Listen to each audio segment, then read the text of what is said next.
welcome back to another episode of Between You and Me. I hope you guys have been enjoying it so far. I know it's just the second season, so it's really hasn't been that much yet to enjoy, but I hope you guys have been liking it because we've been doing video, as I mentioned before, so I hope you guys have gone over to @betweenyouandme pod and subscribed over on YouTube so that you guys can watch this too when you can. Obviously, I understand. I'm a podcast consumer too, and I switch back and forth between the times when I actually want to listen and then watch. So I get it. I understand. Whichever one you guys like, go for it. But I hope you guys are having a great day today. Today we are joined with my stuffed animal. I actually named her Chardonnay, and she is a Build-A-Bear that I made a couple years ago, and I sleep with her every night. So I thought, why not have her on my bed as a part of the set, because she really is a part of my life, so why not? Anywhoosies, today we are going to jump right into it. Actually, before that, don't forget to follow the Instagram @betweenyouandme pod. I'm going to have future episodes, a lot of episodes where I'm going to need questions from you guys, so I'm just going to throw that out there. I'm going to need that pretty soon. Probably already asked, realistically speaking, because a lot of these episodes so far have been pre-recorded before I launched the season, but I am just going to throw that out there. Go follow the Instagram because I am going to need some questions from you guys soon. Quick PSA, my hair's wet. I don't know if you guys can tell that. I showered and I just didn't have time to do my hair. And 2, I got sick yesterday, and I'm completely confused as to how. But my immune system's been so wonky lately, and if you can hear that in my voice, sorry about that. I know my sick voice is not the best, but it is what it is. Today we don't have a beverage other than water because it's all that I really had. Maybe next time we'll have a more exciting beverage. But today I wanted to talk to you guys about some pieces of advice that I put together because I thought it would be kind of fun now that I'm in my mid-20s. Sounds scary. To talk to my younger 20s who are watching and give them some advice on things that I wish I knew or paid attention to more, or just in general, like followed through with when I was 20 or just like 21, whatever, early 20s. Or even like a little bit before 20, whatever.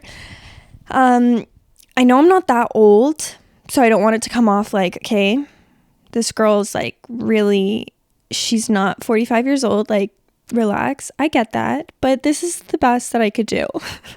What am I going to do? Make advice for 16-year-olds? There's not a lot of 16-year-olds listening, and if there are, I'm sorry.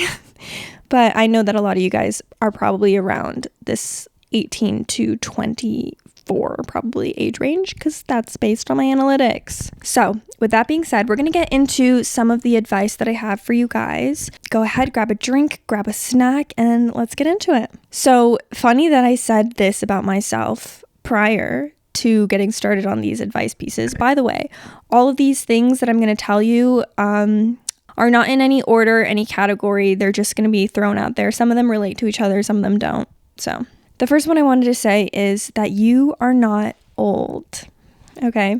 Like I said, funny that I brought up that I'm not old, but it's something that I need to actually remind myself. And I do remember that when I turned 20 and within the first couple years of my 20s, like I was living in this state of fear that like, oh my God, my life is really starting now. Like I am getting to the age where I'm a big girl and I've passed my teens, like I have graduated into the 20s, and this is a big freaking deal. And you start to like pick up this weight on your shoulders, at least for me, when you turn 20, and each year there's more weight added to it, because during your 20s is realistically the time of your life where you're supposed to get your shit together. So when you start taking everything in life a lot more seriously, when you've graduated into that adult status, like things start to feel really heavy. And this is your reminder that you are truly not that old yet. if you have just turned 20 or 21 or whatever it is in your early 20s, you have so much time.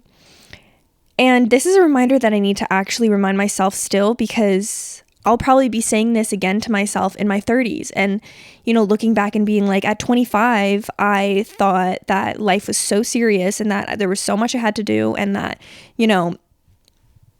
I was getting old and all this stuff. And now I'm thinking the same thing, looking back at when I was 20, being in my mid-20s, being 25. And it's just very true that we put this pressure on ourselves that is not needed. So I try and remind myself of that now as a 25-year-old, that as I age and as I maybe go into my 30s, I don't want to be feeling the same amount of like regret, quote unquote, because it's not truly so much regret around it. But like, I don't want to feel any type of this extra fear that I don't need to. So remind yourselves that you guys are not that old. You are just getting started in life. I'm sure you guys have all heard the quote that 20s is like being a newborn adult. So if you're 20, you're literally a newborn. If you're 21, you're a 1-year-old adult. I'm a 5-year-old adult. Like, we're all still figuring it out. So don't feel so much pressure because you have now graduated into a new, era of adulthood and life, being 20. Okay, number 2 on my list of advice is someone reciprocating your feelings is not as important as you think. Now, this is greatly related to a lot of the things that we think are very important within our early 20s. And it's the idea that we have to chase this element of love all the time. And we're really afraid of people not reciprocating our feelings. And I know that can sometimes stop you from even trying to get to know a person. And then it also, when it comes down to someone not reciprocating the way you feel, you end up judging yourself very harshly, or even the other person very harshly, and being like, okay, first of all, why am I not good enough? And second of all, what's wrong with them? Why aren't they interested in me? It's like this paradox of you feeling not good enough, but also like you're too good for them. That's why they didn't want you. It's just a lot of unnecessary emotion.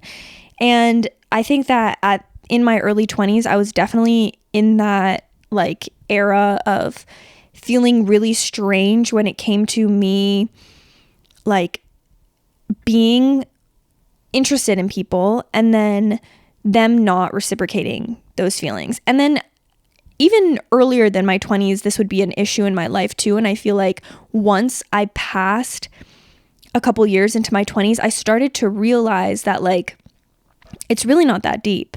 I started to follow this thought process that what is meant to be will be when it comes to relationships, because I had gotten out of a relationship at a certain point. And then, if I had interest in someone and they didn't have interest back in me, it would be like kind of like a shot to the ego. And then I'd be like, what the hell? Like, why don't they like me? And then I'd start to internalize it. And then afterwards, I'd reflect back and be like, okay, I really don't need to care so much, because I had gone through an experience where I was actually heartbroken because of a relationship that ended. And then why am I bugged by someone I barely know? Do you know what I mean? I think that was what actually ended up changing my mindset on that, because I was like, how can I truly be hurt about someone not reciprocating my feelings when I genuinely didn't really know them that well? Like, I was maybe just getting to know them. I had just like a crush, quote unquote. There was nothing really serious developed there. And even if there was something serious, obviously you might hurt a bit more, you might feel the emotions a bit more, but you can still be soothed by the thought process that wasn't meant to be in your life. And I would actually be grateful at certain points when, like, let's say someone didn't reciprocate their feelings, that like, okay, then you're not for me. No big deal, no problem. And then I started to kind of have that mindset happen for me. And this is more directed towards like crushes, like people you're interested in, people you're dating a few times and stuff like that. I can't make it relate to a relationship and a real breakup. That's a different story. It's also the thought process of acknowledging that like their feelings not being reciprocated towards you doesn't have as much to do with you as you think it does. It has a lot more to do with them and what they're interested in, what they like. Like, I'm sure you've been on the opposite end where you've turned down and not reciprocated another person's feelings, and it has a lot less to do about them and more to do with what you want in a person, and that's completely okay. We have so many people in this world, it's insane. So you will never miss an opportunity that's meant for you when it comes to a relationship. Now, this is a big one. This is something that for sure in my 20s and in my earlier years before that would affect me a lot. And I think I've definitely gotten a lot better at this.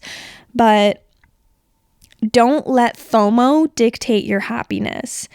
This is like, it sounds stupid, maybe to some people, but in my opinion, like, I had such a problem with FOMO. If you guys don't know, fear of missing out. I would constantly have to be attending any function that my friends were going to as well and that I was invited to. I would be really upset if my friends didn't invite me to something. You know, let's say a few of them were hanging out separately and I wasn't invited to whatever they were doing, even if it was just like a one-on-one thing. That would really bug me. And I always valued and over prioritized things like parties, events, going out with my friends a lot more than other things in my life because of FOMO. I feel like it's pretty normal during a certain era of your life, depending on the type of person you are, to be really interested in the party scene and to really like it and enjoy that type of stuff. So completely fair. But when I started prioritizing those things instead of maybe school, family, you know, maybe hanging out with friends that weren't going out, hanging out with friends that were just doing something more relaxed, more chill, watching a movie, whatever, I would prioritize the more exciting, crazy, you know, fun event because I had a fear of missing out on those moments. Something to remember is that if you miss out on an event, on a party, function, whatever, like I said, you're not missing out on life. Okay, especially in your 20s. There's a big difference between missing out on like a really fun, let's say, trip or an exciting adventure of sorts, but I have a feeling that in our early 20s, unless you are traveling the world with your friends, which lucky you if you are, a lot of the things that you are afraid of missing out on are really basic things like going to the club, going to the bar, going to a birthday party, going to, you know, a hangout, whatever, where you're drinking, where da-da-da-da. Like these specific things, for some reason, we are afraid of missing out on when in actuality, there's nothing to be afraid of because you can feel this fulfillment in life outside of those things. And you can also hang out with your friends, make memories, have fun outside of that type of environment, which is going to be my next piece of advice. So going into that one, my next advice is partying isn't all that. And I feel almost bad giving this example or like giving this piece of advice because in my environment, let's say, and I think in a lot of people's environments, it's not just me, but partying is like a big thing, right? Like it's very, very common for people to be in the party scene, especially like in my friend group, in like the people that I surround myself with. You know, even when you're in university, like that time frame, it's really a big thing, like partying. And a lot of people get into their party girl era. I was in that era as well. And don't get me wrong, it's not like I literally have cut it out and hate every second of it. It's just the fact that I don't care about it as much. And I think simultaneously, a lot of my friends feel the same way too as we've grown up. But the reason why I feel bad about giving this piece of advice is because, you know what, sometimes you just need that era. Sometimes you need that era. You need to go have fun. You need to do some rat girl shit. You need to like party it up with your friends, drink some drinks, have some fun experiences. But at a certain point, there is a kind of realization that that's not the funnest thing in the world anymore. Like, it used to be so much fun. And also, I'll hold my hand up and say, when you're single, it's very different, obviously. But in the same breath, when you're single, it can get really exhausting and boring too. When you think about the essence of going out and partying, like, you're not really gaining much other than like a good time in the moment, which, yes, is fun. I would have a lot of good experiences just being with my friends, laughing, having so much fun. At the end of the day, like, there were a lot of nights where we're just like over it, like didn't enjoy it. We didn't really like have a good time. The music wasn't good. Like, we spent a lot of money. It's pluses and it's negatives. So it's like, you have to consider the fact that if you're rat girl partying like every weekend, it might be beneficial for you, your health, and your bank account to like calm it down a bit. That's what I would tell my 20-year-old self though, for sure. Because sometimes I think about like, oh, like what happened to my savings account? Like, why, at this time in my life, I was hoping it would be a little bigger. Maybe if I wasn't a rat girl partying, it would be. Okay, my next piece of advice is to practice truly listening to people. All these advice pieces that I'm giving you guys are really centered towards myself. Okay, so like, take everything I say with a grain of salt to a certain extent, because when I give this advice, it's because I was a certain way at that age. And I think at that age, I was definitely a little more selfish / naive. And it's not to say that I was a terrible fucking person, but I was definitely in a bubble of my own world. And it was like things that mattered the most to me were things that revolved around me. Now, that's not a bad thing per se, but in order to like be a good friend, a good daughter, a good sister, a good partner, is to care equally about what other people have going on in their lives and to truly be able to listen to what they're saying to you. I don't know if you guys have ever been in a conversation with someone where they're just responding to say something back and not really responding with understanding or really taking in what you're saying. Like, they're just adding their own 2 cents to the story. And like, I have to throw my hands up in the air and say like, I've done that in my lifetime. And I think what I really value in other people is when they're genuinely eager to listen and respond based on what you're saying, truly understanding what you're saying, and then giving you, let's say, the best advice or the best, response that they possibly can. And that comes with you practicing to truly listen to other people and what they're saying to you, I think that this is a trait that's good to learn within your 20s, which is why I'm mentioning it, because it can benefit you a lot in so many aspects of your life. Like I said, relationships with a partner. You want to be able to allow your partner to be heard every time that they speak about something that truly matters. And you don't want to be that person that's just sitting there and letting it go in through one ear and out the other. Because it's just like, no, you don't want to be built like that. So like, you taking the time to kind of learn the trait, if you don't have it already, to truly listen and respond based on what you're hearing, you're going to benefit yourself for your future in many, many ways. Next piece of advice is that uncomfortable, painful feelings are temporary. Okay.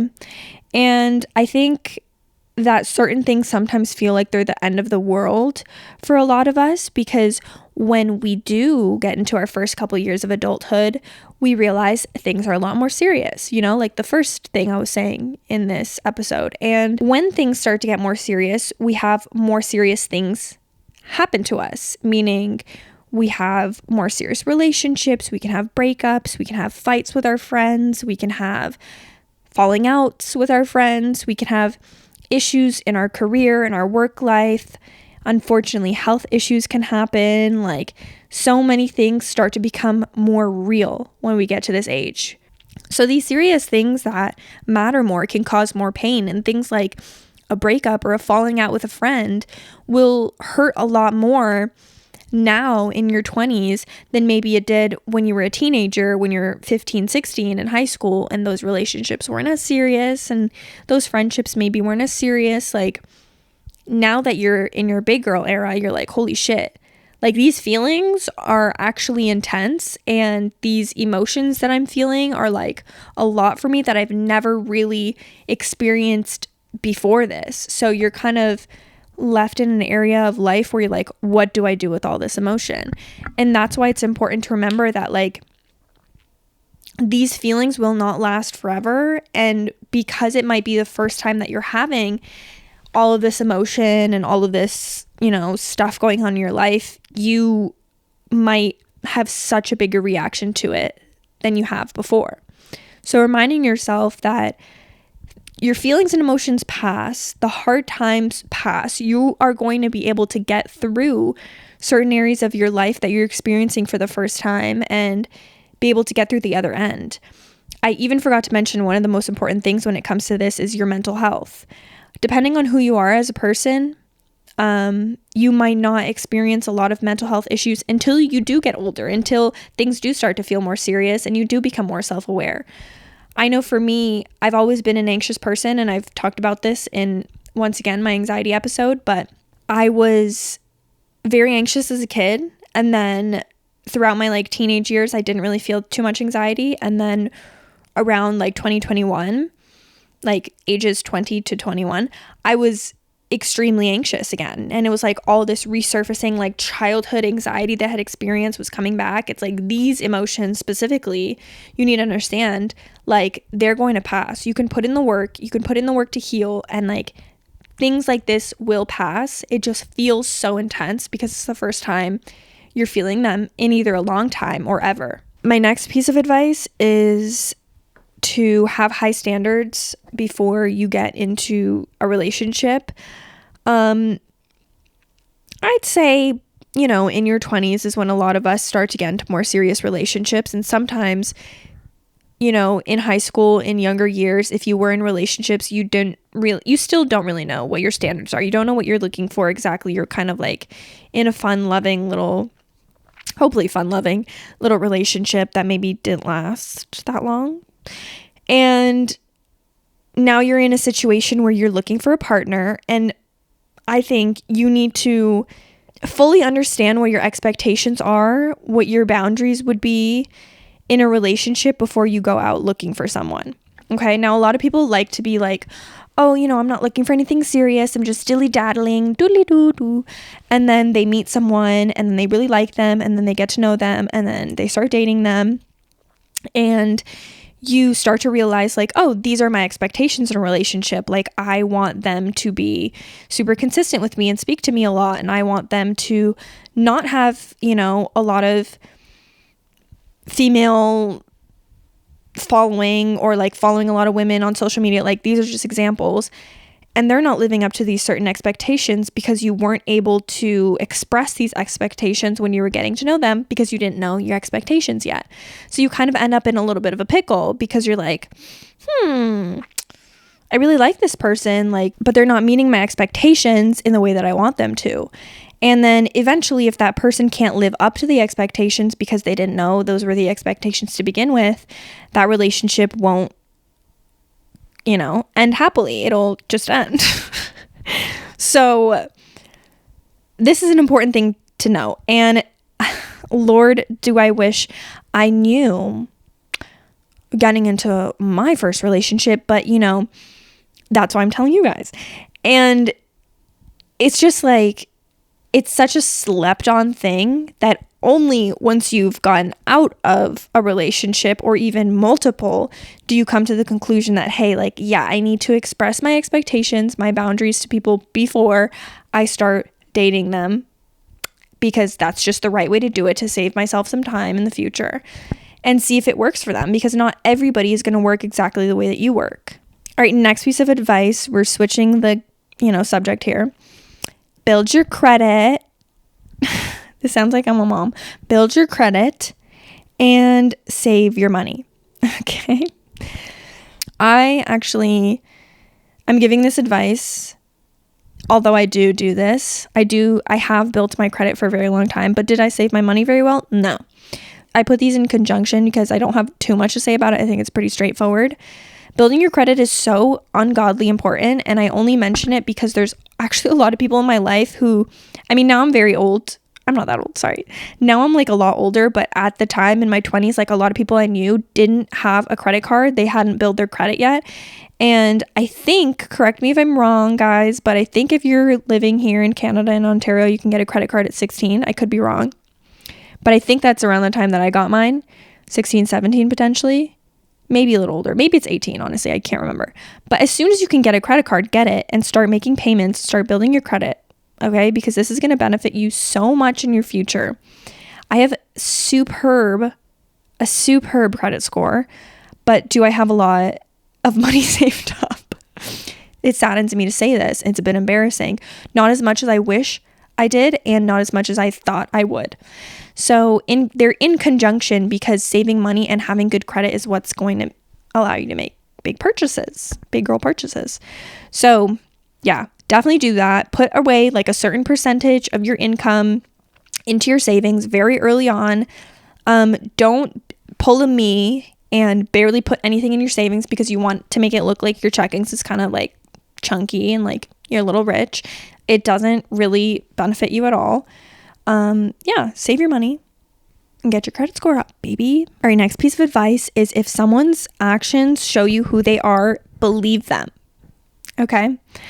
The benefit of the doubt is one thing, but if someone's continuously acting in a way that doesn't align with their words, then you need to believe that. It's almost like they're just giving you evidence in front of your face, like, hey, this is the type of person that I am. Because a lot of people, they don't necessarily want to believe or portray that they're bad in any way because of their egos. Everybody's egos are pretty high, and I think it takes time and effort to not have a big ego. So if you've never been the type of person to ever lower your own ego and kind of go through a bit of an ego death, then you're gonna be really afraid of people's judgments.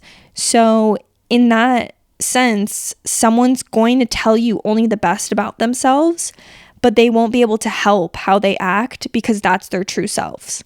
So if somebody's showing you how little they care about you through their actions and not prioritizing you, not, making time for you, not respecting you, your boundaries, the way that they talk to you, the way that they approach you in conflict, like if they're not acting in a way that's aligning with their words, you need to believe their actions first and foremost, because that's how someone truly shows how they feel about you. A person can only say so much until their actions completely go against what they're saying, and then it starts to become toxic. It starts to become something that's like, it's like not even worth trying to counteract your words with your actions, because the actions speak so much louder. So do pay attention to what people are doing towards you and with you, and almost pay a little less attention to their words, because anyone can say anything. People can get real creative, and people can even try to manipulate with their words, but their actions will show you exactly who they are through and through. In the same breath, I'm also not saying that these are bad people. If you are aligning your actions with your words, you deserve that to be reciprocated, okay? My next piece of advice is that you don't always have to have your shit together. This is another piece of advice that I think that my 30-year-old self would look back and tell my 25-year-old self as well. But I think that life is messy. Life is complex. Everything looks different for everyone. So you can't expect yourself to be fulfilling a certain outline of what your life should look like based on what everyone else is doing. And it's okay for you to be a little messy. It's okay for you to not be this picture perfect, amazing version of yourself 24/7. And I say that with so much intensity because nowadays on social media, especially with like this short form content that's going around, people look so damn perfect. And I see it every single day. So I know how you guys feel. Like you see someone going through the most luxurious or extremely organized or extremely fun life, and then you sit back and reflect, like, why doesn't my life look like that? And then you put a lot of pressure on yourself to not have these lazy, messy, unorganized moments, when in reality, it's actually extremely normal for you to be messy sometimes, lazy sometimes, confused about what direction you're going in, not focused, not completely inspired, motivated to do everything on your to-do list every single day. This is not an excuse for you to lounge around and do nothing, but it's definitely a reminder that you're allowed to do nothing sometimes. This kind of goes hand in hand with my last piece of advice, and I know it might be counterintuitive because a lot of you guys are either listening or watching to this on social media, but spend less time on social media. Okay? And I do think that podcasting is slightly different because it is something that you can like kind of multitask with. At least I do. I like listen to podcasts and drive, or, get some work done, have a podcast playing in the background. But, that time can be restricted. So that's not a bad thing. I'm not saying get off of social media for the rest of your life. That's up to you if you want to do that. But just spend some time not on social media. And I think when I say that, my biggest thing I'm talking about here is short form content, because I firsthand understand how easy it is to get into that, doom scroll. It just never stops. But sometimes you're genuinely enjoying it. Like sometimes I'm like, oh, I love this. Like I'm getting the best content ever right now, and I'm scrolling. But then an hour passes and I'm so disappointed of how much time I spent on my phone, sitting on my bed or sitting on the couch, when I could have been doing about 10 other things in that time frame. So it gets to be extremely disappointing. It gets to be extremely annoying when you look back and realize you've wasted so much time. Our generation is a little bit fucked. Like we are all actually chronically online all the time, and it would do you so much good to not be a part of it, once in a while. I know a lot of people like myself, like some of you guys out there, spend a lot of time on social media because it's actually you like need to sometimes, whether it has to do with your job or not, or whether it has to do with you keeping in contact with people that you know and that you love, and that's your only way to like get in touch with them. But there needs to be a line that you don't cross when it comes to how much time you spend on it a day to day, and that's up to you guys. But I did see a video, and it might have been on TikTok, which is so like funny that I say this, but that was a TED Talk actually, of a man talking about how much time, how many weeks of our lives or days potentially of our lives, just like in a big graph, that we spend doing certain things in our lives. One of them was like going to work, commuting, spending time in the bathroom, spending time eating, and then there was only a certain amount of days left. And when you look at the graph, it was probably 3/4 that was already taken up of the graph based on all those other things I said. And the end of the graph there was all the empty days, the days to pursue, your passions, to spend time with friends, to spend time with family, to do good things for you, like et cetera, et cetera. And there was an estimation of how much time we spent on social media taking up almost all of that time.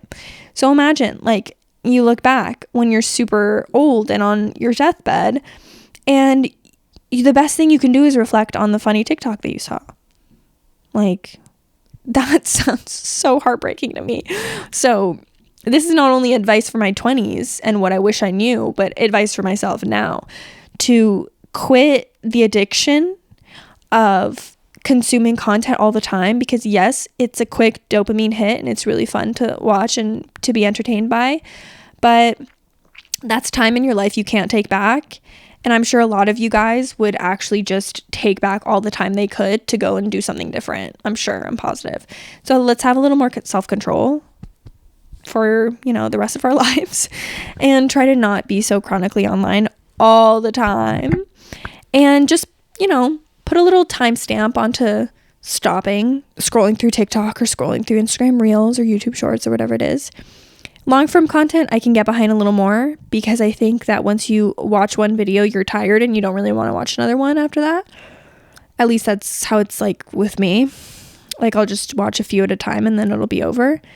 But short form, the algorithm knows what they're doing. All right, take care of your skin is my next piece of advice, and I just had to throw this short and sweet one in there. We're not going to be young forever, okay? So start now. Start wearing sunscreen on your hands and on your face and on your neck every single day. This is without a doubt one of the most important things that I think you could do for your overall health out of all the advice that I've given you. So do that. It'll also help you with aging as well, but that's not as important as how much it'll help your health. Okay. Okay. So this is my last piece of advice, and I think this is the one that's going to kind of all encompass everything I've said, but you are your own biggest asset. So make sure you are focusing on you. The 20s, the beginning of the 20s, it's such a whirlwind of a time, becoming a new adult, pursuing things that you want to do in your life outside of high school, actually figuring out what you want to do with the rest of your life can be so daunting. So actually taking the time, sorry, it might look like I'm crying right now, but I just coughed so hard. But actually taking the time for your mind, your body, your soul, your heart, putting effort and love into these things will help kind of soothe and smooth out the beginning chapters of your 20s, because they are such a groundbreaking time for you to really figure out who you are.